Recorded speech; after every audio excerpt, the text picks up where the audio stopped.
And I don't get that. I don't understand the attitude or just the lying in my face type thing.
Spring is here, and I've got to say finally, because it has been a long, difficult winter in Michigan. You guys know that I've been working on my French, and I have been doing so with my new favorite language app, Babbel. It is one of the top learning language apps there is, and I am proud to say that I have been a part of it for over a month. I can't say that I've done it consistently. It's been a long month and a half. But even in me being inconsistent, I've been able to still grow in my language learning. My pronunciation or enunciation has gotten better. Which one is it? Is it pronunciation or enunciation? I think when you enunciate, you get loud. You guys know that I originally started learning French in college, and since then I've been trying to find a way to leisurely learn French, and so with Babbel I've been able to do that, and it's been really fun. Nous n'habitons pas à Toulouse. Vous n'êtes pas de Paris. Okay. Last up, build this. Don't you speak English? Uh-oh. You want me to put this together? Hold on. Okay, whoa. Tu ne parles pas anglais? Tu ne parles pas anglais?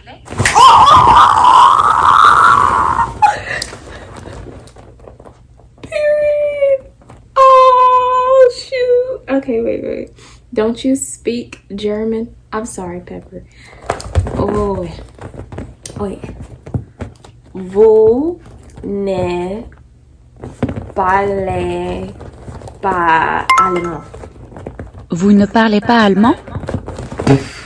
Yeah, I'm French. One thing that I really like about Babbel is that they teach real world conversations. I have been in a position where I was taught in a formal setting. So in school, obviously you're in a classroom full of people, and the teacher is really teaching you grammar and French history and things like that. And that is all cool and dandy, but sometimes it's easier to learn in an informal setting. And I find that with Babbel, it's much less strict. You're learning from the app saying the word out loud, and then you can then repeat it, and you're also seeing it, so it's that visual, that audio, all of those types of learnings in one, and I really appreciate that. It's so much easier to learn in that way. Babbel is scientifically proven to help you start learning a new language in 3 weeks, and it's taught by real language teachers. But the best part is that they offer a 20-day money-back guarantee. So if you want to learn a new language this season, since spring is the season of beginnings, you can check in my description box below for the 60% off discount on your subscription. That is a large percentage off. So check it out and let me know in the comments below, what language are you wanting to try? And thank you so much to Babbel for partnering with me on today's video. Good morning, good evening, good afternoon. I am officially at work. I'm doing my new shift and I am currently in Cleveland, Ohio. It is about 1 p.m. right now, and I don't know, I think that's all the quick updates. I'm currently driving a Kenworth, and you guys know that in my last vlog I was driving a Volvo, which for anybody who's unfamiliar, that's just the style, the truck. The truck is what I'm talking about. You know how like there's a Toyota and then there's a Honda? That's what I'm referring to, because I noticed some people were saying that they were confused with the verbiage I was using. Right now I am pulled in front of my consignee. I have a load. I picked it up from Michigan and I brought it to Ohio. My goal is to get it unloaded and then ride back empty. I've been here before, and the first time I came here I pulled in the wrong way and had to make a U-turn and come back the right way, because what it doesn't show really on Google Maps and all the specs, like all the things, is that there is a side street that you have to pull into that doesn't look like trucks are supposed to be on it, or that we would be able to get out of it until we get on the street. And so when I looked on the satellite, I completely ignored the street, because I'm just like, that does not look like I'm supposed to be on it. But that's the best way to get to this consignee's entrance, because it's a garage setup. So we would have to, as drivers, back into the garage. Sometimes garages, they have different poles, different things that can be in the way that are normally support beams to help the garage stay up.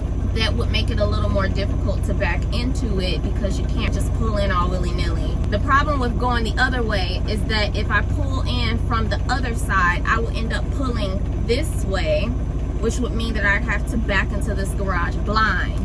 It's possible, I'm sure, but who wants to go through that? The other, I would say probably about 3 times that I've been here, I've gotten into it successfully with minor, maybe 2 to 3 pull-ups. But the problem with my last time coming here is that I overturned on my setup. So I wonder if I'm gonna make a diagram to sort of explain to you guys what I mean. I overturned as in I pulled onto the skirt of the road, which is the incline heel of the garage. And when I did that, the back of my trailer, once I straightened up, was too close to the garage, which meant that it was tighter, and I ended up not having enough space to get the right angle going. Ultimately, my setup was trash, but I didn't think it was trash until I started trying to back up. Because you think that in order to give yourself enough room that your tractor won't hit the wall on the other side, that you would then be able to back into the dock a lot easier. But sometimes you can screw yourself by getting too close to the dock and then not having enough space in front of you to pull out enough to give yourself room to not be this close to, say, a support beam or to a truck that's next to your dock and things like that. So sometimes it isn't even how difficult it is to get into the dock. Sometimes it's just your setup was bad. So since you guys see a little bit of my background, I actually wanted to speak a little bit more about Kenworths, why I don't necessarily favor this specific model. Again, I don't know the model. I think it's 280 or something. I don't know. Listen, I'm not that far knowledgeable with trucks and their specs, but I have a couple things that I don't like about Kenworth that I don't know if I've ever explained. I know I explained some of them, but I'm gonna get in depth right quick. Number 1 is jerky. I said that before, I'll say it again. When it comes to backing specifically, when I'm trying to back into a dock, it's so jerky for some reason. Again, it might just be this model, but I'm at the place where I'm I don't want to try another Kenworth. That's how jerky it is. For some reason, it's so difficult for me to cruise in first or second gear in order to back. I'm either not moving at all, or I end up jerking back. And I've been driving for 4 years, so I know how to ease onto the pedal, but the vehicle doesn't respond in that matter. So it doesn't matter really what I do either, especially if it just so happens that I'm on, if I'm backing onto an incline, because that means that not only is my truck reluctant to go up the hill because of the momentum, but it's already jerky. So I have two things going against me, where ultimately the truck is gonna have me slam into the dock unless I am so meticulous with backing up that it'll probably take me like an extra 3-4 minutes just to not hit the dock hard. I don't know what that's about, but it bothers me a lot, and it sometimes makes it more difficult for me to back, because I find myself not having enough time to correct my turn because I done messed around and drove too far too quickly, because I can't manage the speed as easily as I would another vehicle. This is my only vehicle, by the way, that I've had that much of an issue with, and I've driven all types of vehicles, so that's crazy to me. Number two, as like I said, you can see my background. One of the other issues with backing with this specific model is whatever this silver thing is here. And I know I sound like a very unintelligible driver when I say whatever it is, but I can honestly tell you that when I got trained, that was not on the truck. So I'm not about to act like I know what that is, and I didn't Google it. I know that it has something to do with like letting off fumes or something, I think. Listen, let me know in the comments. Teach me, because I wasn't taught what that was. We didn't have that on our trainers' trucks.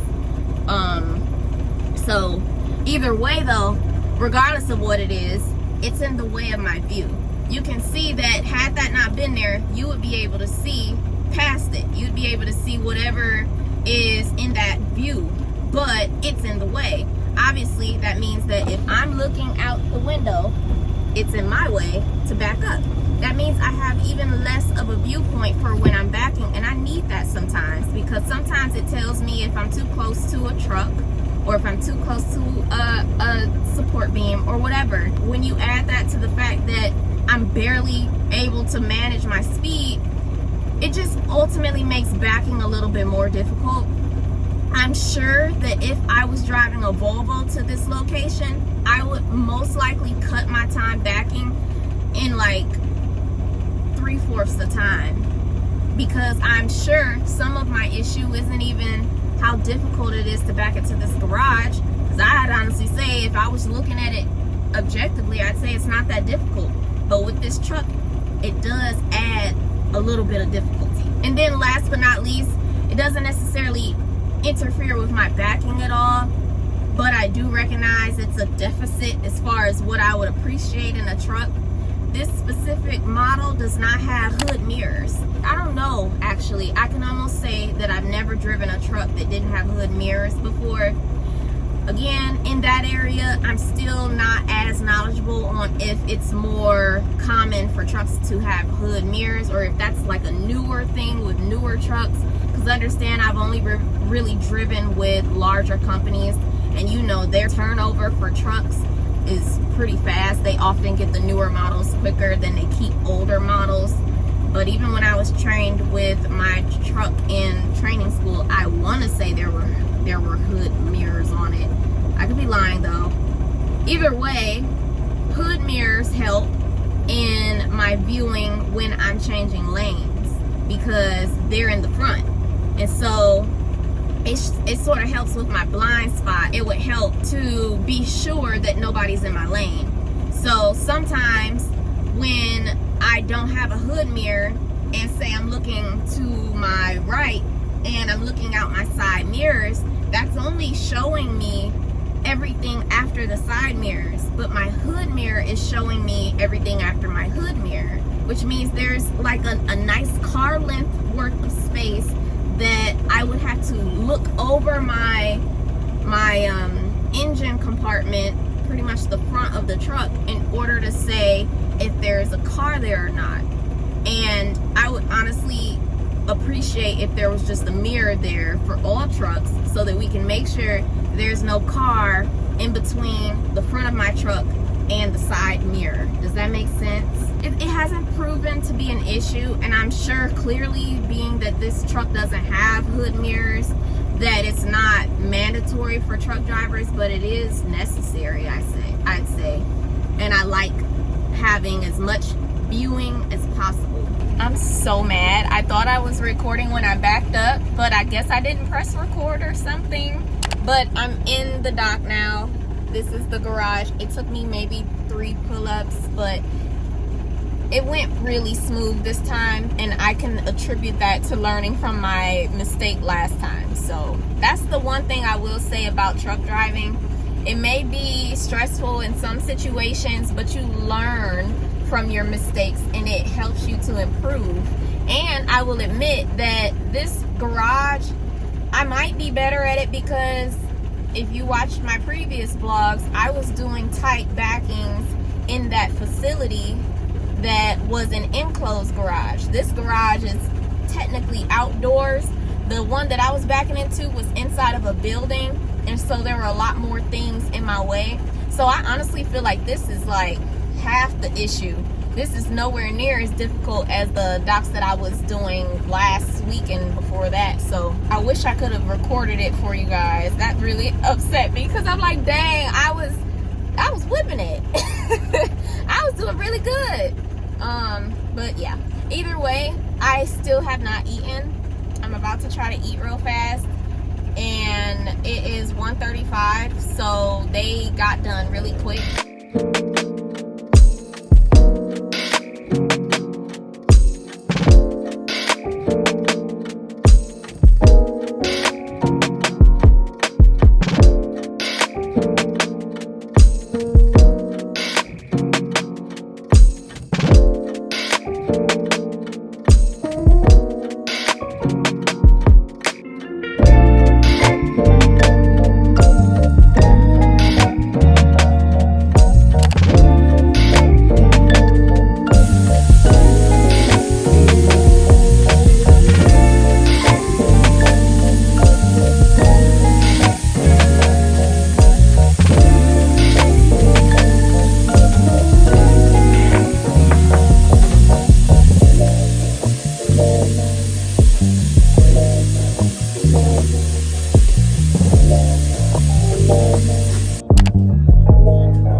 Saturday. It has been a few days since my last recording. This morning was pretty much me cleaning up, getting everything situated so that I felt okay to leave.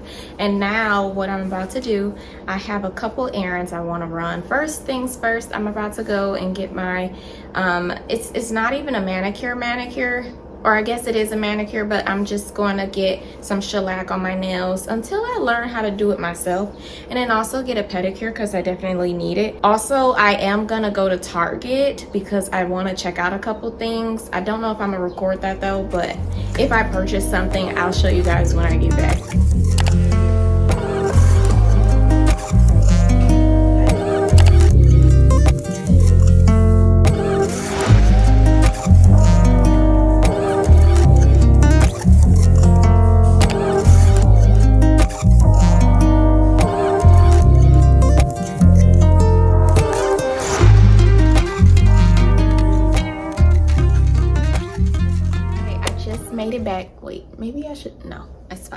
Okay, I just made it back from getting my nails done and going to Target, and as far as my nails go, they're beautiful. I really like them, but it was such a hassle getting them.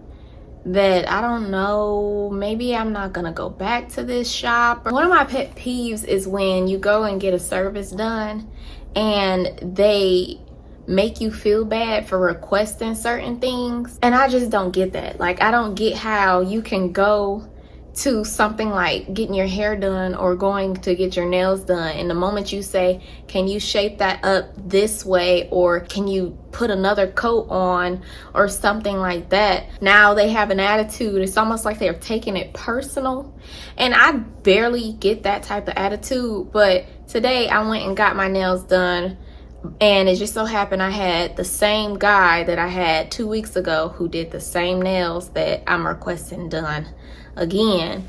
And I'm just like, can you make sure that my nails are short, you know, as short as they can be, and I want them to be shaped almond, which is, you know, just for the guys that don't know, almond shape is when it looks like the shape of an almond. Maybe I shouldn't have explained that. Anyways, so I told him that, and he's like, okay. And then he started shaping it, but he didn't shape it the exact way that he did 2 weeks ago. So I was trying to show him the hand that he had did 2 weeks ago that he hadn't started yet. I was trying to compare it to the hand that he started shaping, or that he finished shaping, but it wasn't the same. So I'm trying to show him, like, look, I want it to be this shape. And he looked me dead in my face and said, I can't do that. Your nails are too short. Which, by the way, that's the same thing he said last time. And it's the same thing he did last time after he said he couldn't do it. And then I told him, I got it done 2 weeks before this, and it was done. And so I'm just asking you to do the same thing that was done 2 weeks ago. So twice in a row, he's told me he couldn't do something that he ended up doing. And I don't get that. I don't understand the attitude, or just the lying in my face type thing. Because I understand when you provide services, sometimes you're looking out for the person that's requesting the service, because maybe in your mind you think that whatever they're requesting they won't like in the end. Because I can understand, you know, you might have a customer come in and they're like, I want some red nails with yellow tips, and you're like, I wouldn't recommend that because, you know, I don't think you'd like that. And then, you know, I get that. But at the end of the day, you can't tell them you can't do it. And being that I had the proof on my other hand, and he was the dude that did it the last time, I'm looking at him like, yeah, you can. Like, why you gotta lie in my face? And he caught an attitude and overshaped them. Like, he did even more than I asked, which is so funny because his whole premise was he couldn't do what I'd asked, and so he overdid it. And I'm just like, dude. So his attitude rubbed me the wrong way, and this was my second time getting him to, and I should have took heed, because I noticed when his chair was empty, because we all ended up sitting in the waiting area waiting for our chance to get our nails and stuff done. So I'm, to my knowledge, behind like 2 other ladies, and he ended up having a free chair, but nobody got up, and somebody ended up pointing to me, and I'm looking like, aren't you guys before me? And one of the ladies was like, oh, I'm waiting on her. I should have took that into consideration. I'm realizing now, don't nobody like him. And it's so like evident, because he has a terrible attitude. I don't know what that is, but that's my pet peeve. My pet peeve is when you go to a service that the whole premise is you have in your mind what you want done, and they have to try to execute it, and the only way that they know what you want is by what you say. So sometimes you might have to tweak things and say, I would like an extra coat of this, or I would like you to shape it a little more this way, or you know what I'm saying? And it's like needed in order for you to execute what they're looking for. Same goes with getting your hair done, or getting your eyebrows arched, or anything like that. And so I don't think some people understand their own job. I don't think he understands it. So I hope, really where I'm getting at is, I hope he's taking classes on the side, because this cannot be the end game for him. He does not like his job. It's very evident. But anyway, that sort of rubbed me the wrong way. With that, I'm probably not gonna go back to him if I go back to that establishment. Funniest thing is, I like the other people. I like the first lady that did my nails the first time when she did what I asked for. And then I like the lady who did my pedicure today. And like, I would prefer to go to my other nail tech, the nail tech that was doing my nails before. It's just that I'm not getting a full set anymore. I'm just getting my regular old manicure. And, you know, this place is a little bit closer than her place. And then, you know, so it's just a lot more hassle to do something simple. And I feel like anybody could do what I'm asking for at this point, except apparently I'm asking for too much. Oh, and then I got my eyebrows arched too. She did pretty good, except I'm probably not gonna get my eyebrows arched there either, because I normally get waxes, you guys know that, and she waxed it so fast. I think it was just because it was busy, but because she waxed so quickly, she had to go in with tweezers, and they normally go in with tweezers, but I noticed she took a lot longer tweezing because she missed so many hairs, because she only like did waxing once, and she did like a rough like estimate of how much she wanted to take off it. So it was like a very rushed job. The result at the end is beautiful, but I didn't come in there and pay to get my eyebrows tweezed, which is what she did pretty much. I came to get wax because tweezing hurts. When you pulling an individual hair versus just pulling a full strip and getting majority of the hair and then going in and plucking 2 or 3 hairs, like that hurts in comparison. So she ended up plucking like 10 hairs off each eyebrow. Maybe I'm nitpicking, maybe I'm just like, but I'm not going back, because I've already had better eyebrow waxings to know that that was just poor service. Anyways, maybe I should go back to this establishment altogether, because I had only one good experience, and that was the pedicure today. Anyways, what I got from Target, I went in there to look at some perfumes because, you know, it's springtime, and I told you guys last vlog, I really want some new perfumes. And so I went into the little perfume area. Of course, there's this new perfume line called Finery. I didn't like any of the scents except maybe 2 of them, and one of them was just basic. The other one I did like. And that's the one that I picked up, and it's called Flower Bed. It smells pretty decent. I think I am gonna try it out for like a week, but I think I like it, really is where I'm getting. I think I like it a lot. This was the only one I found worthy enough to actually purchase. The other ones smell, if they smell good, they smell real basic or just very familiar, like maybe something else. And they had like one that was a dupe for Tom Ford Lost Cherry. And I've never smelled the Tom Ford Lost Cherry, funny enough, but the one that Finery had just smelled like cough syrup. So I don't think I'm a cherry perfume fan. I don't know if Lost Cherry smells different, if it has a little more like diversity to it. Maybe that's not the word I'm looking for. But maybe I'm not a cherry fan. Let me smell this one though, like in here, because I feel like I smelled like 20 different perfumes in there, and maybe yeah, this is the one I like. And funny enough, I'm not a huge floral girl, but this one's different. I don't know, it's so cute.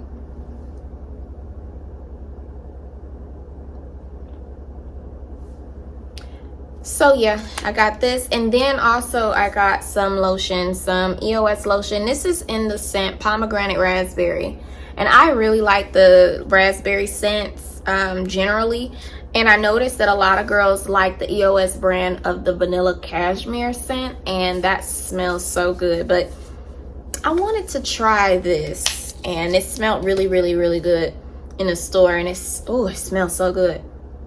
My goodness.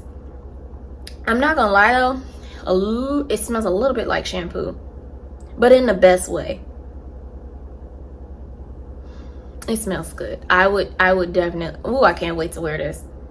So if you're looking for a new spring, summery, fruity smelling scent, I think you should try this. I'm gonna go ahead and get myself relaxed because today's my Saturday. I'm gonna chill, and tomorrow I'm gonna be getting ready for church. I'm gonna go ahead and end this vlog here. I love you all so much. Thank you all for watching, and I will see you in the next video.